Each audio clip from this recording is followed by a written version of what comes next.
2012년 7월 16일 밤 10시경 경남 통영경찰서로 걸려온 한 통의 전화. 등교를 하기 위해 아침 7시 30분쯤 집을 나선 딸아이가 학교도 가지 않았고 집에도 돌아오지 않고 있다는 신고 전화였습니다. 신고를 받고 급히 현장으로 출동한 경찰. 사라진 여학생은 경남 통영시 산양읍 중촌마을에 거주하는 초등학교 4학년 한 모양이었습니다. 그러나 밤에 가로등도 제대로 없는 어두운 시골길이라 야간 수색이 제대로 이루어지지 못했고 날이 밝은 다음 날까지 수사는 계속됐지만 한양의 흔적을 찾기는 어려웠습니다. 그러던 중 실종된 지 이틀이 지난 7월 18일 오후 한양의 집에서 200m 정도 떨어진 길 옆 하수구에서 한양의 핸드폰이 발견됐습니다. 경찰이 핸드폰을 분석한 결과 실종 당일인 7월 16일 오전 7시 56분경 한양이 등굣길에 나선 시각 핸드폰 전원이 강제로 꺼진 사실이 확인됐습니다. 휴대폰이 7시 56분에 꺼졌기 때문에 7시 30분과 7시 56분 요 사이에 뭔가 어떤 해당의 소재를 확인할 수 있는 그런 무언가 일이 생기지 않았나. 버스 정류장 주변에서 핸드폰이 발견됐기 때문에 경찰은 곧장 마을을 지나는 모든 버스의 CCTV를 일일이 확인하면서 한양이 버스에 탑승했는지 살펴봤지만 안타깝게도 한양의 모습은 보이지 않았습니다. 사태의 심각성을 인식한 경찰은 한양이 사라진 지 사흘째 되던 7월 19일 실종아동 경보를 발령하고 사건을 공개 수사로 전환했습니다. 시골 마을에서 아침 등굣길에 여자 초등학생이 실종됐다는 소식에 전 국민의 관심이 쏠리기 시작했고 수많은 취재진이 현장으로 몰렸습니다. 그렇게 마을 주민들을 대상으로 기자들의 취재가 이어지던 중 실종된 한양을 목격했다는 주민이 나타납니다. 7시 한 30분 사이에 제가 집을 나갔어요. 주상의 정류장 있는 걸 보고 나를 딱 들어갔습니다. 그런지 잘 모르겠어요. 한 방송사와의 인터뷰에서 한양을 봤다고 말한 마을 주민은 평소 한양과 가깝게 지내던 47세 김모 씨였습니다. 김 씨는 한양의 집과 100m 정도 떨어진 거리에서 고물 수집업을 하며 생계를 이어가던 이웃 아저씨로 종종 한양을 학교까지 차로 태워주기도 하고 용돈까지 챙겨주는 등 한양이 잘 따르던 남성이었습니다. 그러나 이 남성에게서 특이한 점이 하나둘씩 드러나기 시작합니다. 실종 당일 한양의 아버지는 평소 딸과 가깝게 지내던 김 씨를 찾아가 내 딸을 봤냐고 물었고 버스 정류장에서 봤다는 김 씨의 대답에 한양의 아버지는 곧장 경찰에게 이 같은 이야기를 전했습니다. 경찰은 곧바로 김 씨를 불러 참고인 조사를 진행했는데 전과 12범의 우범자라는 사실이 확인되면서 경찰은 김 씨를 의심하기 시작했습니다.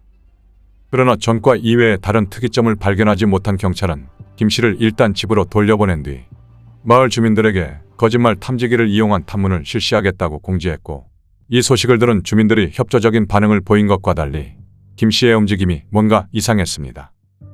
이를 수상하게 여긴 경찰은 김 씨의 주변을 수색하기 시작했는데 평소 김 씨가 몰고 다니던 트럭에서 여성의 머리카락이 발견됐고 트럭 안에 있던 커터칼과 조수석에서는 혈흔 반응이 나옵니다.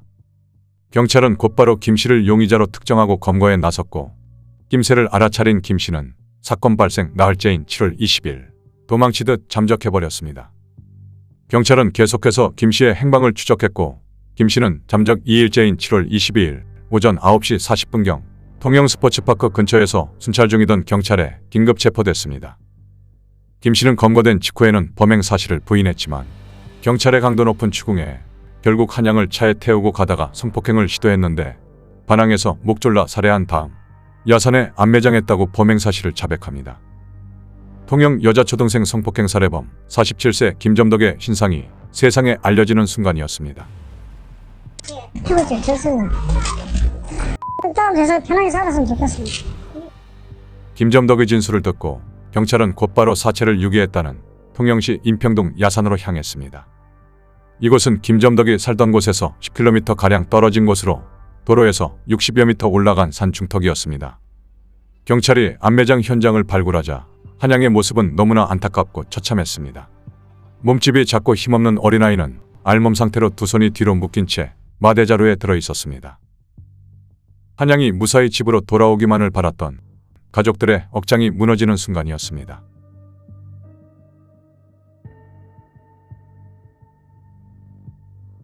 한양의 사체를 발견한 경찰은 김점덕을 상대로 범행 동기와 범행 과정에 대해 본격적인 조사에 들어갔습니다.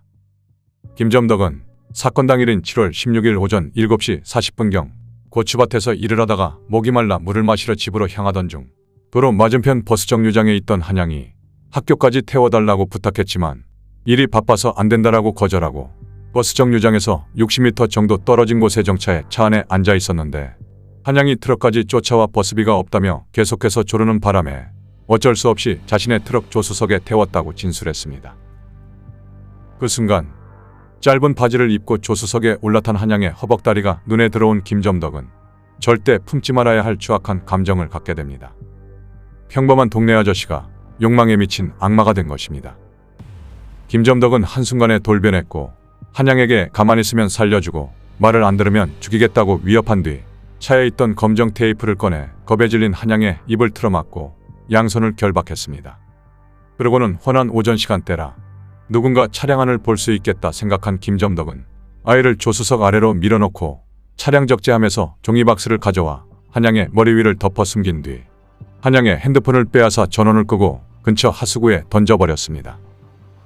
이어 김점덕은 트럭을 몰고 마을 주변을 돌아다니며 성폭행하기 적절한 장소를 찾던 중 마침 자신의 아내가 일하러 나간 시간이라 집이 비었다는 생각이 떠올랐습니다. 곧바로 집 쪽으로 핸들을 돌려 오전 8시 40분경 평소 자신이 거주하는 마을 회관의 작은 방으로 한양을 안고 들어갔습니다. 김점덕은 방에 들어가서 한양에게 말을 잘 들을 것이냐고 물었고 겁에 질린 한양이 고개를 끄덕이자 얌전히 있을 거라 생각한 김점덕은 차에 있던 커터칼을 이용해 손과 입을 감고 있던 검정 테이프를 잘라줬습니다. 그리고 한양의 옷을 모두 벗긴 뒤 방바닥에 눕혀 성폭행을 시도한 순간 한양이 저항하며 비명을 지르자 또다시 검정 테이프로 입을 막고는 주방에서 물엿을 가져와 몸에 바르는 등 추악한 방법으로 재차 성폭행을 시도했습니다.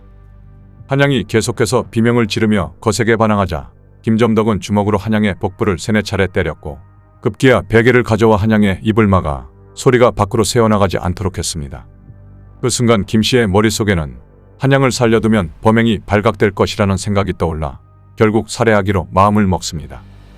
김점덕은 한양의 양손목을 검정색 테이프로 여러 차례 감아 저항하지 못하게 한 뒤 거실에 있는 노끈을 이용해 한양의 목을 감아 힘껏 잡아당겨 그 자리에서 숨지게 했습니다.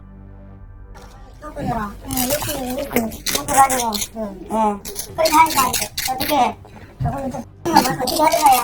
바닥거리에 죽었습니다. 바닥거리에 죽었어요.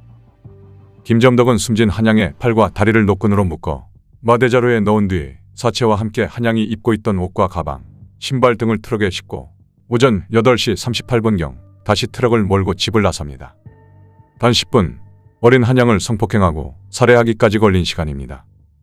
김점덕은 어린아이를 상대로 잔인한 범행을 저지르고도 마을 여기저기를 돌아다녔고 점심시간이 되어 배가 고프자 한양의 사체와 증거물을 차에 둔 채 태연히 국밥집으로 가서 국밥을 사 먹기도 했습니다. 밥을 먹으며 한양을 어떻게 처리할지 곰곰이 고민하다 문득 본인이 약초를 캐러 다니던 야산이 떠올랐습니다. 김점덕은 식사를 끝내고 곧장 자신의 고물창고로 가서 삽을 챙기고는 낮 12시 50분경 야산 주변에 트럭을 정차한 뒤 산으로 올라가 한양을 안매장했고 한양이 입고 있던 옷가지 등은 도로 주변 쓰레기 더미에 버려 처리했습니다. 그 뒤로도 김점덕의 뻔뻔한 행동은 끝이 없었습니다. 한양을 안매장하고 하산한 뒤 오후 3시가 조금 넘어서부터는 평소와 다름없이 고물 수집일을 하며 아무렇지 않게 행동했습니다. 일과를 마친 뒤 저녁 7시경에는 낚싯배를 타고 바다로 나가 새벽까지 낚시를 즐겼고 다음날 새벽 3시쯤 입항해 낚시꾼들과 생선회를 안주로 술자리를 가진 뒤 오전 5시경 집에 들어와 잠자리에 들었습니다. 한양의 가족들이 한양을 애타게 찾던 날 김점덕은 일말의 죄책감도 없이 너무나도 평온한 일상을 보냈던 겁니다. 누가 데리는 사람 있으면 제발 좀 보내주세요. 아직까지 어린 나이 감당하기 힘듭니다. 제발 좀 부탁할게요. 제발 좀 돌려주세요. 김점덕은 완전 범죄를 꿈꿨지만 그 꿈은 그리 오래가지 못했습니다. 한양이 사라진 7월 16일 밤 신고를 받은 경찰은 곧바로 수색을 시작했고 동네에서 유일한 전과자였던 김씨가 하필 한양과 평소 친하게 지냈다는 점에서 모든 주민과 경찰은 김씨를 의심하기 시작했습니다. 그 와중에 뻔뻔하게도 한 방송사와 인터뷰까지 하며 목격자 행세를 한 것입니다. 7시 한 30분 사이에 집을 나갔어요. 나하고 주상이 정류장 있는 걸 보고 나를 밭을 갔습니다. 그건지 잘 모르겠어요.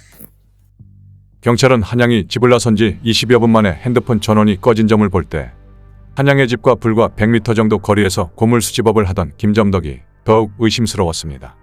그러던 중 전국적으로 실종아동 경보가 발령된 7월 19일 경찰이 김점덕이 평소 몰던 트럭을 조사하던 중 차량 안에 있던 커터칼과 조수석 등에서 혈흔 반응이 나타나면서 경찰은 곧바로 김점덕을 체포하기 위한 추적을 시작했습니다.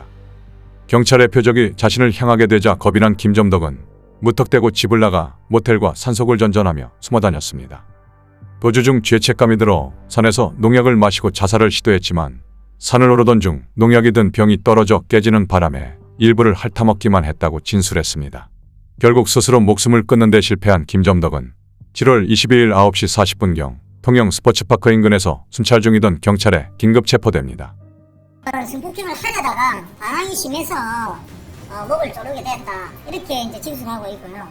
정확한 어떤 결과는 부패가 좀 심해서 정확한 부분 결과에 따라야.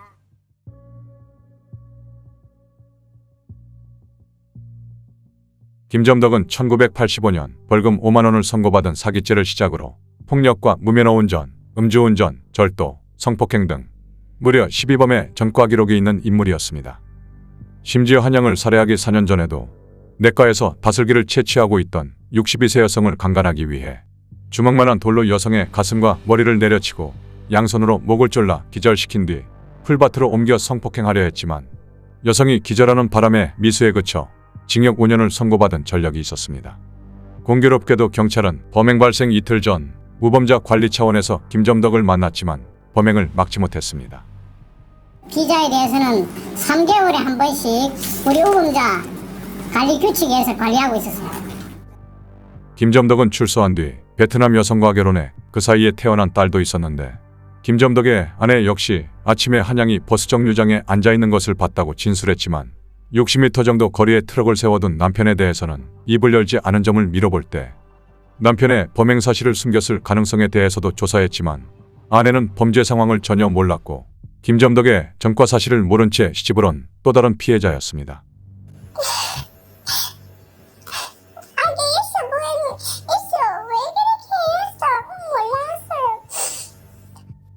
김점덕 아내의 인터뷰가 공개되면서 많은 사람들의 안타까움을 샀고 김점덕 사건으로 인해 결혼 상대의 전과 기록을 알 수 있도록 하는 결혼중개업 관리에 관한 법이 제정되기도 했습니다. 아내와 딸아이가 있음에도 불구하고 용서받지 못할 범죄를 저지른 김점덕. 이 사건 이후 분노한 시민들이 피고인에 대한 사형 선고 등 엄중한 처벌을 원한다는 탄원서를 재판부에 제출하기도 했습니다. 검사에 한번 연락이 많았더라고요. 그 사람 대해서 어떻게 하고 싶으냐 묻대요. 지금이라도 내가 죽일 수 있으면은 내 손으로 죽인다고. 저 사람은 무조건 삶을 대해야 된다 했어요.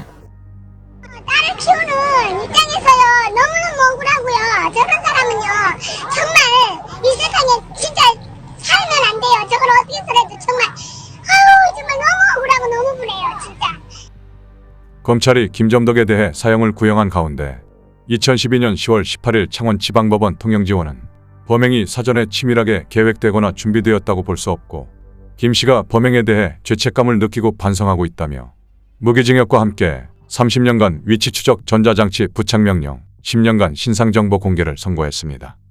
그러나 김점덕은 형이 너무 무겁다며 검찰은 너무 가볍다며 각각 항소했는데 2013년 6월 13일 항소심 재판부인 부산고등법원은 범행이 도저히 이해하기 어려울 정도로 잔인하고 대담하나 피해자가 한 명뿐이고 흉기를 사용하지 않은 점, 죄책감으로 자살을 시도하고 잘못을 뉘우치고 반성하는 점 등을 고려하면 사형 선고를 내리는 게 정당화될 수 있는 특별하고 객관적 사정이 분명히 있는 상황에 해당한다고 보기는 어렵다며 무기징역을 유지했습니다.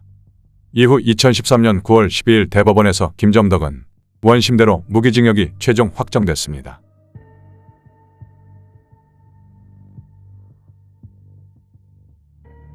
경찰이 김점덕을 검거한 뒤 집에 있던 컴퓨터를 압수해서 분석한 결과 총 200여 편의 음란 동영상과 소설이 발견됐는데 그 중에는 아동 포르노도 포함되어 있었습니다. 피의자가 사용한 컴퓨터의 하드디스크에서는 동영상 등 218개를 확보하여 분석하였는 바 파일 중 70개가 야한 동영상이었고 범죄 전문가들은 이번 사건에 대해 김점덕의 이전 성범죄 대상은 힘없는 노인이었고 다음 대상이 초등학생 여자아이인 점으로 미루어 볼 때 김씨가 특별히 아동이나 노인을 선호하는 성적 기호가 있었다기보다는 자기가 만만하게 다룰 수 있는 상대를 찾았던 것으로 보인다면서 강간을 통해 자신이 상황을 통제하고 있다는 희열을 느끼고 자존감을 회복하려 한 걸로 분석된다고 말했습니다. 또 어린 여자아이를 대상으로 범행을 저지른 대표적인 성범죄자로는 조두순이 있는데 김점덕과의 공통점으로는 자존감이 낮으며 열악한 가정환경에서 제대로 된 교육을 받지 못한 채 성장했다는 점이 있다고 분석했습니다. 한양은 부모님이 이혼한 뒤 아버지와 새어머니, 9살 터울의 오빠, 오빠의 여자친구, 그리고 그 사이에서 태어난 조카와 함께 살고 있었습니다. 건설 현장에서 일하는 아버지는 종종 집을 비우는 일이 잦았고 오빠 내외도 새벽까지 치킨집에서 일을 하기에 외로이 홀로 보내는 시간이 많았던 한양. 평소 자신을 도와줄 것이라 믿었던 아저씨가 한순간 짐승으로 변해 자신을 위협했을 때 한양이 느꼈을 공포는 감히 상상하기조차 어렵습니다. 인간의 탈을 쓴 김점덕 앞에 겨우 10살인 어린 소녀는 꿈을 펼쳐보지도 못한 채 짧은 생을 마감했습니다. 김점덕은 감옥에서는 진심으로 자신의 죄를 뉘우치며 남은 생을 후회와 고통 속에 살아야 할 것입니다. 짧은 생을 살다간 피해자의 명복을 빕니다.